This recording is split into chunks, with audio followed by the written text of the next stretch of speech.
versículo 6 ao versículo 8. Vocês ouvirão falar de guerras e rumores de guerras, mas não tenham medo. É necessário que tais coisas aconteçam, mas ainda não é o fim. Nação se levantará contra nação, reino contra reino. Haverá fomes, terremotos em vários lugares. Tudo isso será o início das dores. Olha só que impressionante. Dentro da boa nova de Cristo, dentro dos evangelhos, vocês ouvirão falar de guerras. Muito obrigado. Vocês ouvirão falar de guerras e rumores de guerras, mas não tenham medo. É necessário que tais coisas aconteçam, mas ainda não é o fim. Nação se levantará contra nação, reino contra reino, haverá fomes, terremotos em vários lugares. Tudo isso será o início das dores. E não para aqui não. Muita coisa ainda vai acontecer. E aquele cristão que não conhece a palavra de Deus, que não conhece a Bíblia, ele vai olhar realmente lá o telejornal e pensar: o mundo já era, está na mão de Satanás, Satanás está fazendo o que quer nesse mundo, Deus não está vendo e não está fazendo nada. Mas em Mateus 24 nos diz diferente. Nós vamos ouvir de guerra, de rumores de guerra, de nação contra nação, reino contra reino. Problemas irão acontecer, mas está tudo dentro do controle de Deus. O nosso papel é ensinar. Sabe quanto crente, pensa aí agora num crente que você conhece, que fica desesperado quando ouve aquele jornal daquela emissora sanguinolenta que só coloca notícia ruim. Já viu? Telejornal na televisão só tem notícia ruim. Aí a pessoa sai de uma emissora, vai pulando para outra e vai entrando em desespero e daqui a pouco está com síndrome do pânico, está com ansiedade, porque só ouve notícia ruim, mas não sabe que tudo isso tem que acontecer, porque é a palavra de Deus se cumprindo. Terceiro, a aparição do anticristo. A Bíblia diz, olha só, a Bíblia diz que surgirá um grande líder mundial que dominará o mundo e proclamará a paz, denominado anticristo. Esse homem será muito inteligente, contudo, trará uma falsa paz, pois seu poder é diabólico e sua paz um engano vindo de Satanás. Então, a gente tem que ficar esperto. Nós precisamos ficar espertos, porque o mundo está cada dia mais caminhando para o caos. E vai surgir o anticristo, que será um grande líder, que dominará o mundo e proclamará a paz. Então vai surgir esse homem extremamente inteligente, extremamente articulado, não é? As pessoas vão gostar de ouvir aquele homem falar, vão gostar das suas palestras, vão gostar das suas ideias. Por quê? Porque vai trazer a paz para o mundo. Mas não é a paz de Cristo. Não é a paz que Cristo nos dá, é a paz do mundo. E geralmente, quando nós ouvimos falar em paz mundial nesta terra, obviamente, os filhos de Deus são colocados à margem dessa paz.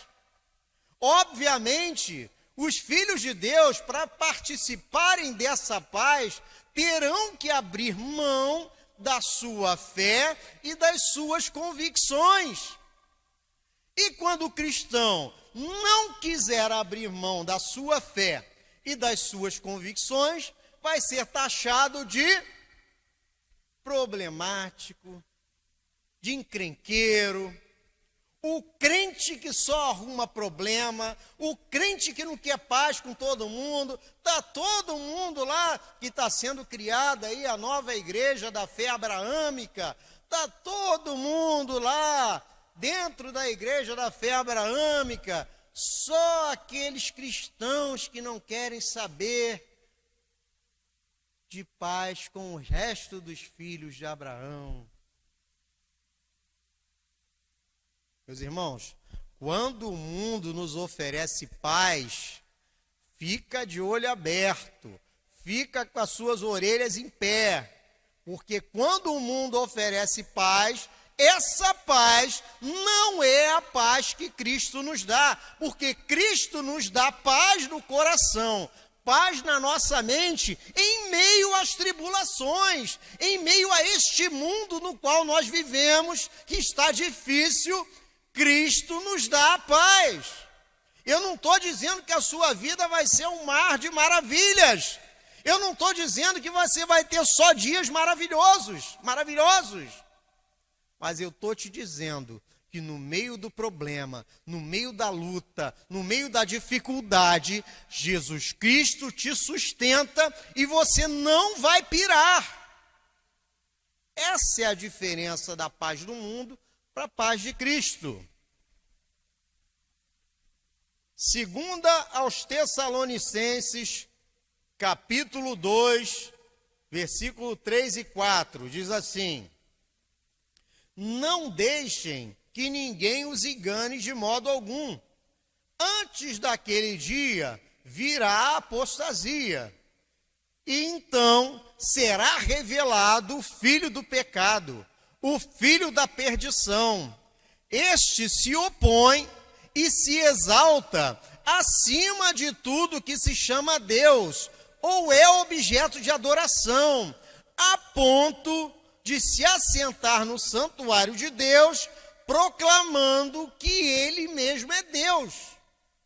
Olha só, meus irmãos, está aqui o texto completo em 2 aos Tessalonicenses, capítulo 2, versículo 3 e 4. Está claro, não deixem que ninguém os engane de modo algum. Antes daquele dia virá a apostasia. Então será revelado o homem do pecado, o filho da perdição. Este se opõe e se exalta acima de tudo o que se chama Deus, ou é objeto de adoração, a ponto de se assentar no santuário de Deus, proclamando que ele mesmo é Deus. Então o anticristo ele vai trazer uma paz magnífica para o mundo, ele vai trazer um sossego, ele vai trazer crescimento econômico e vai querer se colocar no lugar de Deus. Nós já sabemos que nos países aí em que não há liberdade, nesses países que têm ditadura, nós já ouvimos várias notícias de que os cristãos são obrigados a retirar as imagens de Cristo que eles têm em casa e colocar uma foto do ditador local. Essa também é uma forma de anticristo. E nós veremos isso acontecer em larga escala. Vai haver uma religião mundial. E os cristãos não vão querer participar desta religião, porque é uma religião que fere os preceitos do nosso Deus. Quarto, a tribulação e a perseguição. Será a primeira parte do governo do anticristo na terra. A tribulação não é para o mundo, mas para os crentes. Pois estes serão perseguidos e odiados por todos, por causa do nome de Jesus. Neste período, o mundo terá paz e a igreja dor. É o que eu já antecipei. Será a tribulação e a perseguição. O mundo vai ter paz, vai viver uma maravilha, mas a igreja vai ser perseguida, como nós já temos visto em muitos países, igrejas sendo demolidas. O cristianismo não está sendo tolerado. Eles toleram 50, 80 religiões que tem no mundo, menos o cristianismo, porque o cristão, ele só adora Jesus Cristo. O mundo vai viver uma paz maravilhosa. Eles vão adorar qualquer coisa, eles vão aceitar qualquer discurso. Então o mundo terá paz, mas a verdadeira igreja, é importante salientar isso, porque nós temos duas igrejas nessa terra. Nós temos a igreja fiel e a igreja infiel. A igreja infiel vai entrar no barco, vai entrar na festa, vai se associar, mas a igreja fiel não vai querer saber de abandonar os preceitos de Cristo. Mateus 24, do versículo 9 ao versículo 10. Aí o que vai acontecer? O que a igreja infiel vai fazer? Olha só o que está escrito aqui. Então, eles os entregarão para serem perseguidos e condenados à morte. E vocês serão odiados por todas as nações por minha causa. Naquele tempo, muitos ficarão escandalizados, trairão e odiarão uns aos outros dentro da igreja, porque nós sabemos que há a igreja fiel e a igreja infiel. E a igreja fiel, o que vai fazer? Vai entregar os fiéis para serem perseguidos e condenados à morte. E vocês serão odiados por todas as nações por minha causa. Naquele tempo, muitos ficarão escandalizados, trairão e odiarão uns aos outros. Mas tem mais um pouquinho aqui, ó. Mateus 24, 11 e 14. E numerosos, olha só, presta atenção nisso aqui. E numerosos falsos profetas surgirão e enganarão a muitos.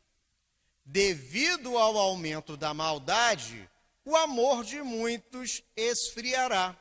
Mas aquele que perseverar até o fim será salvo. E este evangelho do reino será pregado em todo o mundo como um testemunho a todas as nações. Então virá o fim. E numerosos falsos profetas surgirão e enganarão a muitos.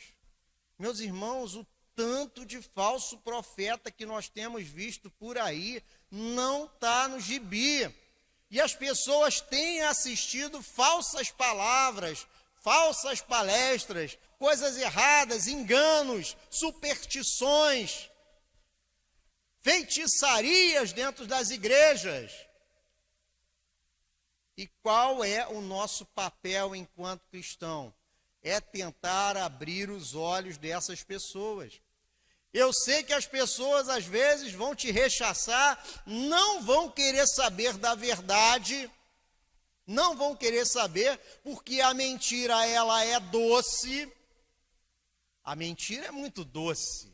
A mentira é afável. A mentira é permissiva, é tolerável. Mas a verdade é dura.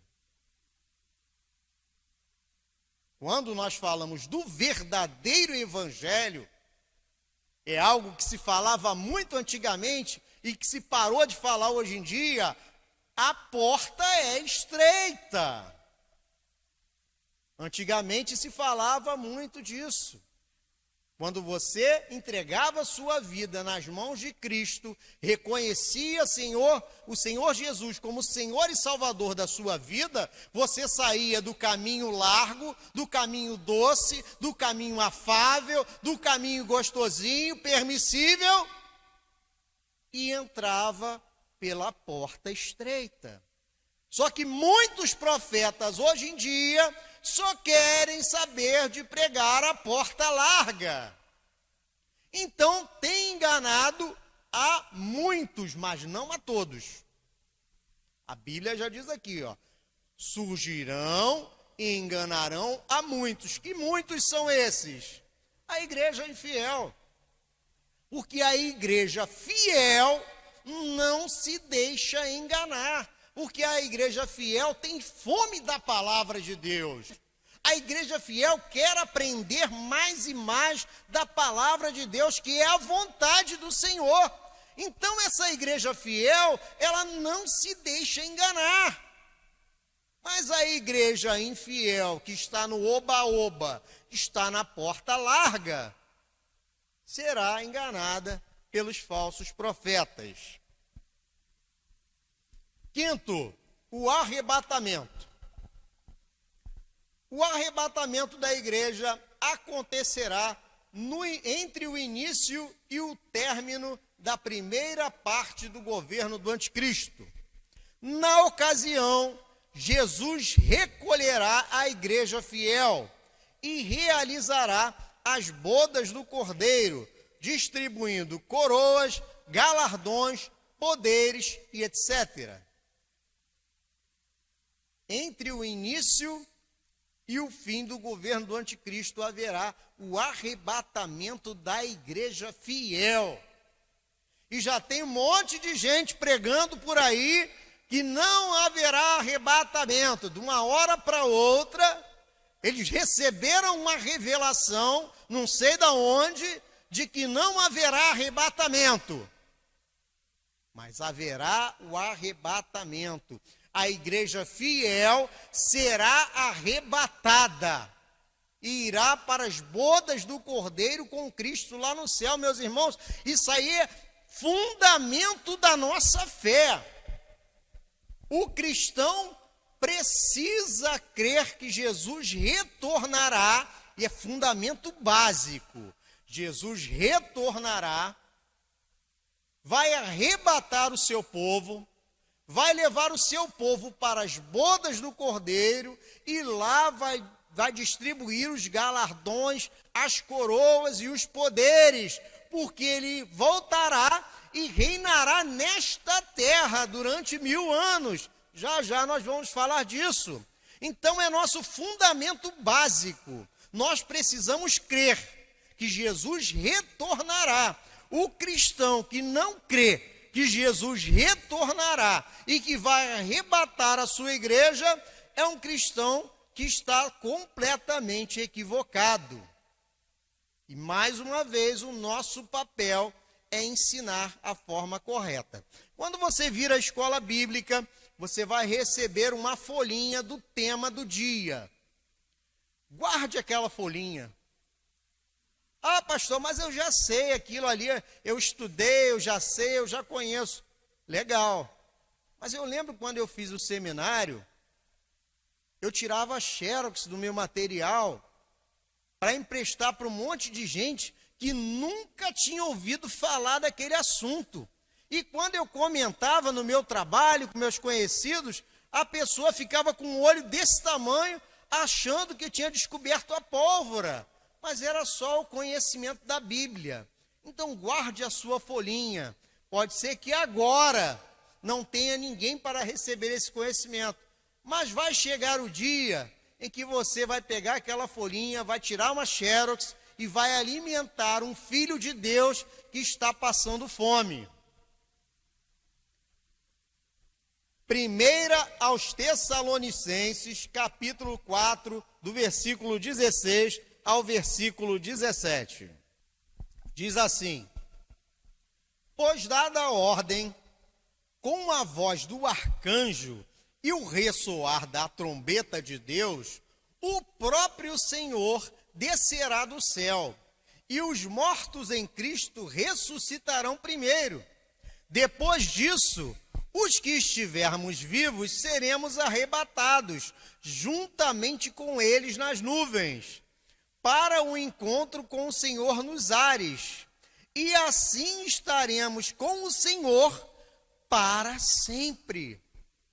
Primeira aos Tessalonicenses, capítulo 4, versículos 16 e 17.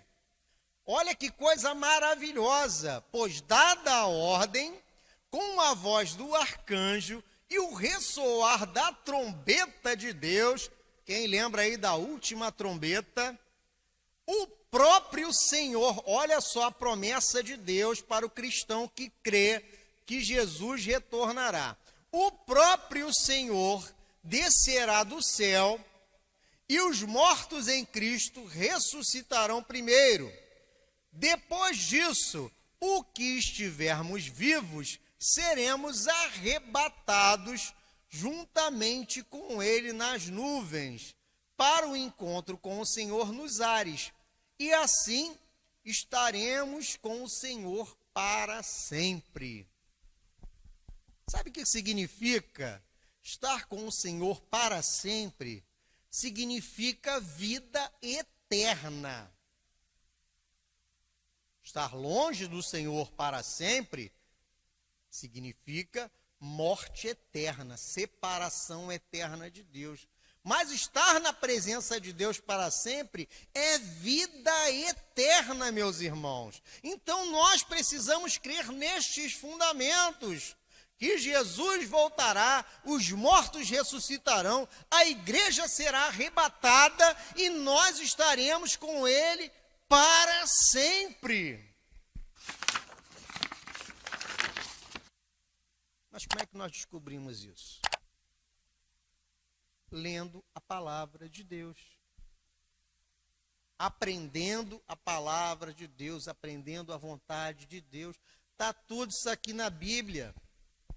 Aí você pega aí um programa desse aí de domingo à noite na televisão, vem lá o suposto vidente, interpreta isso aqui que está na Bíblia, uma verdade bíblica, toma para si a autoria e engana um monte de gente, desvirtuando o que está escrito na palavra de Deus.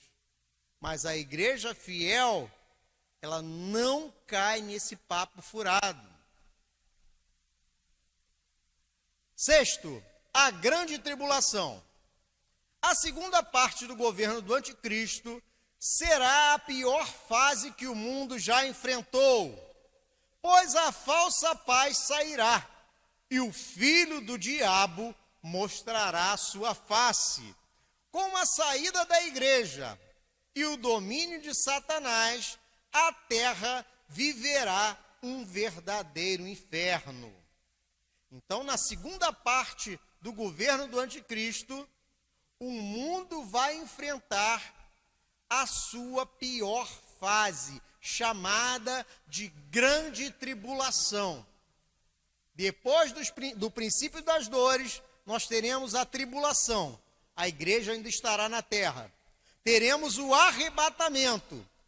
E depois nós teremos a grande tribulação, em que a igreja fiel já terá sido levada para o céu, estará nas bodas do Cordeiro, e aqui na terra os incrédulos e a igreja infiel sofrerá nas mãos do anticristo. Marcos, capítulo 13, versículo 14 e versículo 15. Ora,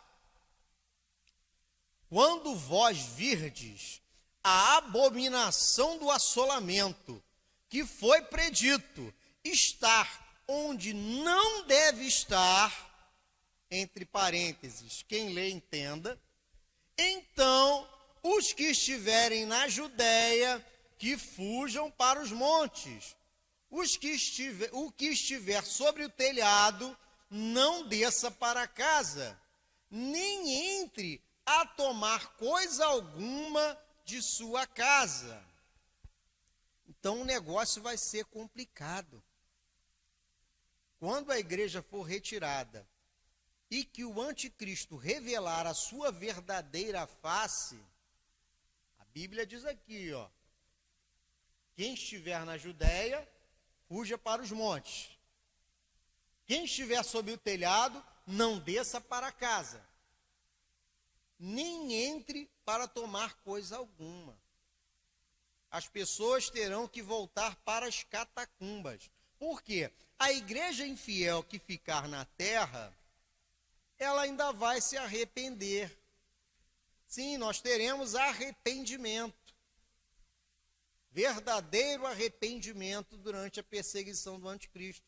E esses que se arrependerem, entregarem a sua vida nas mãos de Jesus, não terão mais o Espírito Santo, porque o Espírito Santo será recolhido, e ficarão à mercê das mãos de Satanás. Sétimo, a volta de Cristo. A segunda vinda de Cristo se dará no momento em que o anticristo se revoltar para destruir os judeus. E após ele ter cercado a cidade de Jerusalém com o seu exército. Naquele momento, após o clamor do povo de Deus, Jesus voltará com os seus anjos e os seus santos e pelejará com o anticristo e o destruirá. Olha só que interessante isso aqui, olha só. Tem detalhes aqui interessantes. A segunda vinda de Cristo se dará no momento em que o anticristo se revoltar para destruir os judeus. Os judeus continuam sendo o povo de Deus. Mesmo aqueles que não recebem Jesus, continuam sendo o povo de Deus. A aliança de Deus com Abraão continua valendo. Vamos lá. E após ele ter cercado a cidade de Jerusalém com o seu exército, naquele momento, após o clamor do povo de Deus, Jesus voltará com os seus anjos e os seus santos e pelejará com o anticristo e o destruirá. Então vamos lá. A igreja foi arrebatada. A igreja fiel não está mais na terra. Então como é que diz aqui que ele voltará após o clamor do povo de Deus? Quem é esse povo de Deus? Os judeus, que vão entregar sua vida nas mãos de Cristo, vão reconhecer a Jesus como Senhor e Salvador, e os da igreja infiel também, que vão verdadeiramente se arrepender e entregar sua vida nas mãos de Deus. Então eles vão clamar, Jesus voltará com os seus anjos e os seus santos e pelejará com o anticristo e o destruirá. Olha só que interessante que diz aqui. Apocalipse, capítulo 19, e versículo 19 também, e versículo 20. Então vi a besta, os reis da terra e os seus exércitos reunidos para guerrearem contra aquele que está montado no cavalo e contra o seu exército. Mas a besta foi presa, e com ela o falso profeta, que havia realizado sinais miraculosos em nome dela, com os quais ele havia enganado os que receberam a marca da besta e adotaram a imagem dela. Os dois foram lançados vivos no lago de fogo que arde com enxofre. Jesus vai voltar, vai derrotar a besta, vai derrotar o falso profeta e vai lançá-los vivos no lago que arde com fogo e enxofre. Vai lançá-los no inferno, meus irmãos. Nós precisamos crer nestas palavras. Em cada momento em que é citado na palavra de Deus, que Jesus voltará, que vai derrotar este mundo.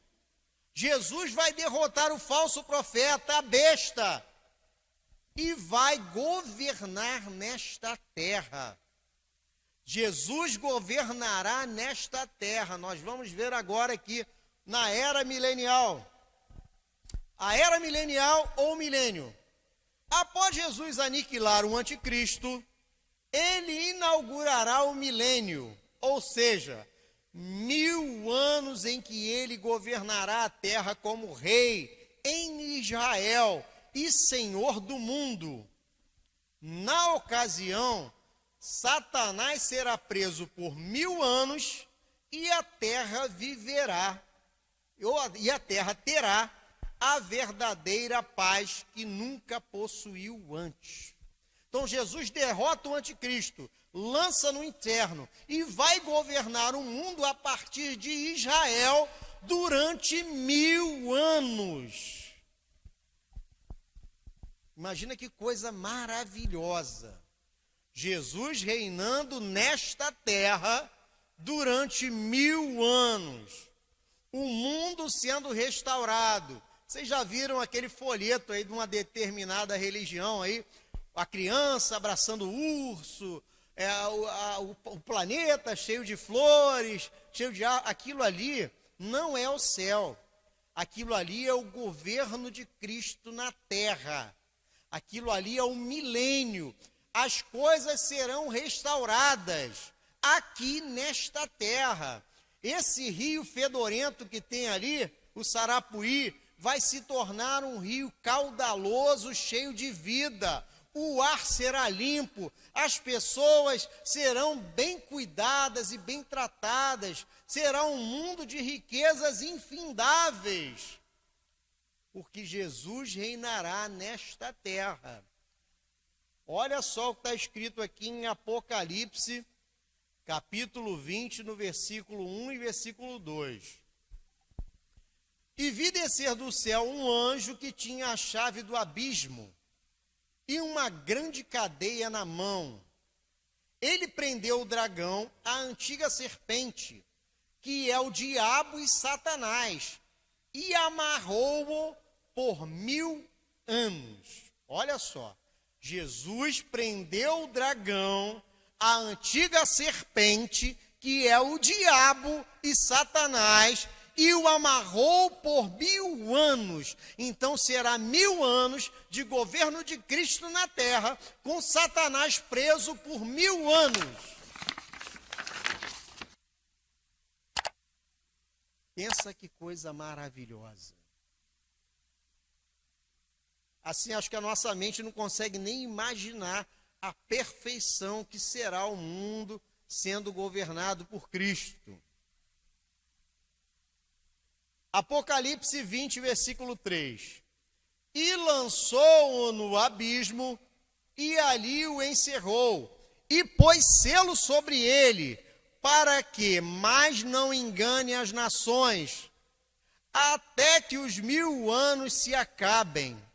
E depois importa que seja solto por um pouco de tempo. Apocalipse 20, versículo 4. E vi tronos, e assentaram-se sobre eles aqueles a quem foi dado o poder de julgar.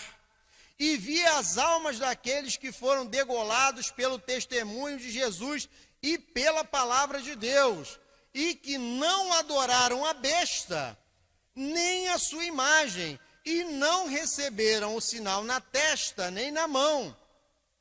E viveram e reinaram com Cristo durante 1000 anos. Então o povo de Deus vai governar com Cristo durante 1000 anos. Aqueles que foram ressuscitados, aqueles que foram arrebatados, aqueles que receberam os galardões, que receberam o poder, irão reinar com Jesus nesta terra durante 1000 anos, meus irmãos.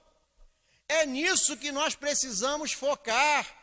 Pregar a palavra de Deus, levar o entendimento às pessoas, para que eles creiam que quando forem ressuscitados com Cristo ou arrebatados, retornarão com eles para reinar nessa terra primeiramente.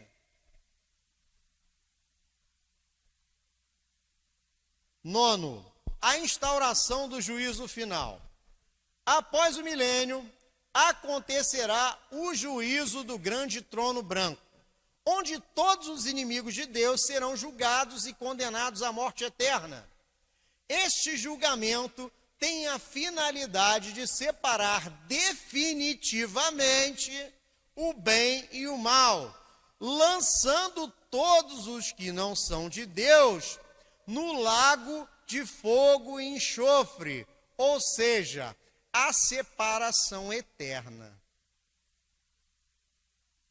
Após o milênio, acontecerá o juízo do grande trono branco. Esse juízo aqui do grande trono branco, que a gente ouvia muito falar quando a gente era criança também, eu lembro do programa que ficava passando, o juízo final, o apocalipse. Esse juízo aqui não é para o cristão que ressuscitou, nem o que foi arrebatado. É para aqueles que viveram nesta terra durante os 1000 anos do governo de Cristo.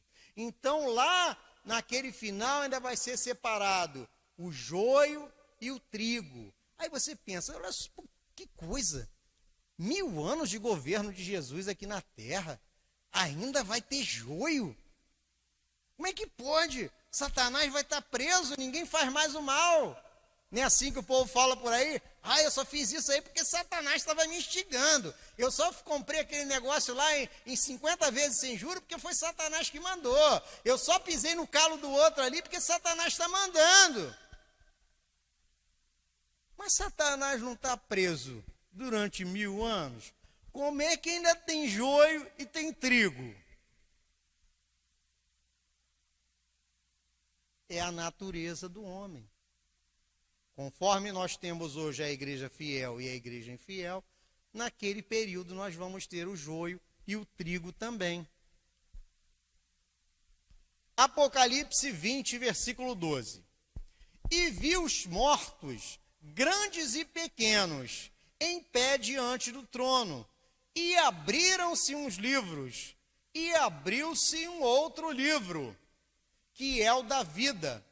E os mortos foram julgados pelas coisas que estavam escritas nos livros, segundo suas obras. Além daquele pessoal que estava no milênio, os mortos que não eram de Cristo também serão julgados. Você lembra que os mortos em Cristo ressuscitaram. A igreja fiel foi arrebatada. Mas e os mortos que não eram de Cristo? Vão ressuscitar lá no grande trono branco e vão ter que responder. Os mortos foram julgados pelas coisas que estavam escritas nos livros, segundo as suas obras. Apocalipse 20, do 13 ao 15. O mar entregou os seus mortos que nele havia, e a morte e o além entregaram os mortos que neles havia. Não eram os mortos em Cristo. E foram julgados, cada um segundo as suas obras. E a morte e o inferno foram lançados no lago de fogo. E esta é a segunda morte, o lago de fogo. E todo aquele que não foi achado inscrito no livro da vida foi lançado no lago de fogo. Simples assim, meus irmãos.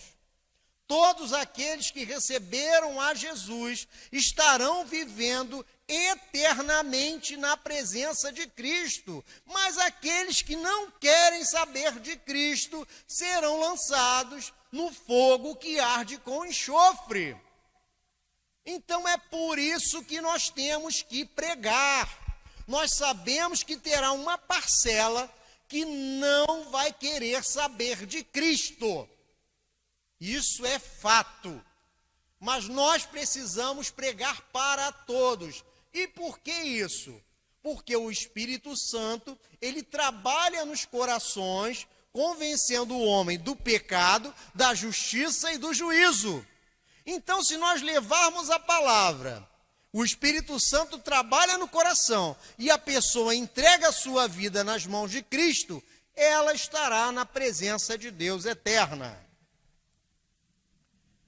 Último tópico, a Nova Jerusalém. Olha só que coisa maravilhosa. Logo após todos esses acontecimentos, todos os escolhidos de Deus estarão sendo unidos novamente à eternidade, ou seja, ao céu.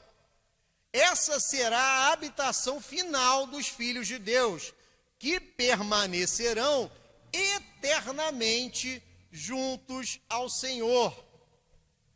A Nova Jerusalém será habitada por anjos, santos e pelo Senhor. Então a nossa morada eterna será na Nova Jerusalém. Meus irmãos, tem crente que não acredita nisso. Tem crente que não acredita na Nova Jerusalém, que vai ser a cidade santa na qual nós vamos morar. E se você for ver a descrição dessa cidade maravilhosa, você vai ficar de boca aberta. Tem uma parcela que não acredita e tem outra parcela que não sabe. Então nós precisamos levar essa palavra maravilhosa para esses irmãos.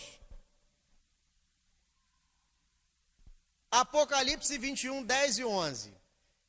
E levou-me em espírito a um grande e alto monte, e mostrou-me a santa cidade de Jerusalém. Isso aqui é João falando, Apocalipse de João.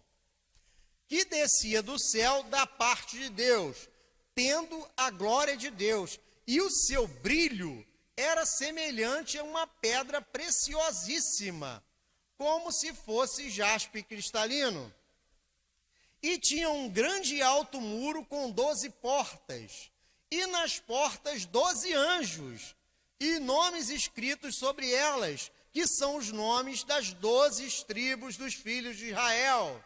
E ao oriente havia 3 portas, e ao norte 3 portas, ao sul 3 portas, e ao ocidente 3 portas. O muro da cidade tinha 12 fundamentos, e neles estavam os nomes dos 12 apóstolos do Cordeiro.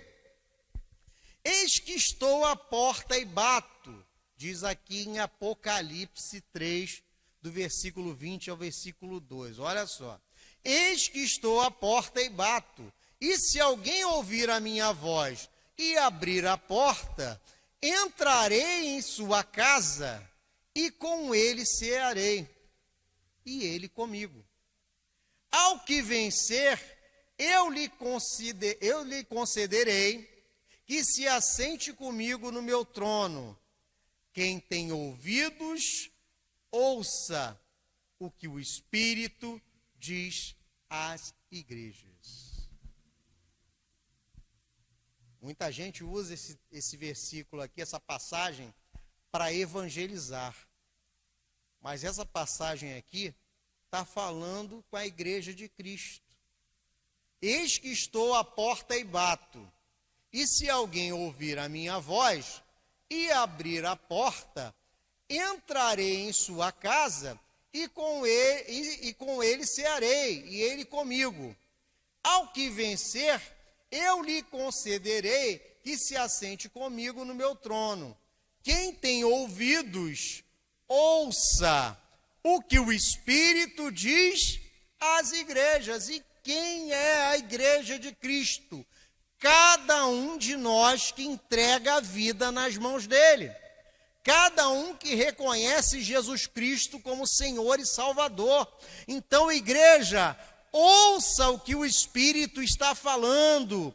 Ouça o que Deus tem falado aos nossos corações a cada dia. Essa palavra maravilhosa que nós acabamos de ler, ela vai se cumprir. Pode parecer que o mundo está horrível, pode parecer que o mundo está complicado, mas saiba, o nosso Deus está no controle de tudo. E isso não é só uma fala batida, não, é uma realidade. A igreja fiel sabe que Deus está no controle de tudo. Então, cada dia da nossa vida tem que ser um dia para levar esse evangelho maravilhoso, para falar do amor de Cristo para qualquer pessoa, porque só o Espírito Santo conhece os corações. Nós não temos como saber onde o Espírito Santo está falando e a pessoa está ouvindo. É só seguir o nosso próprio exemplo. Quantos anos pregaram para mim? Quantos anos falaram de Jesus para mim? Parecia que nada estava acontecendo, mas o Espírito Santo estava trabalhando. Então, nunca desista. Não desista de uma pessoa que te trata mal, não desista de uma pessoa que te escorraça, não desista de uma pessoa que está fingindo que não está te ouvindo, que não está te dando atenção, porque não é você que convence, é o Espírito Santo. E quando nós lançamos a semente, que é a palavra de Deus, essa semente não volta vazia. Amém? Então, curva a sua cabeça.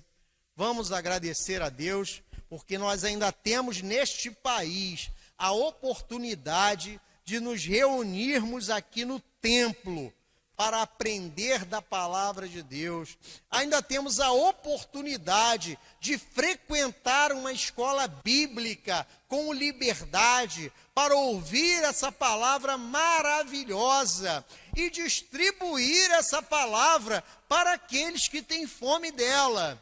Então, Senhor, muito obrigado por isso, Senhor.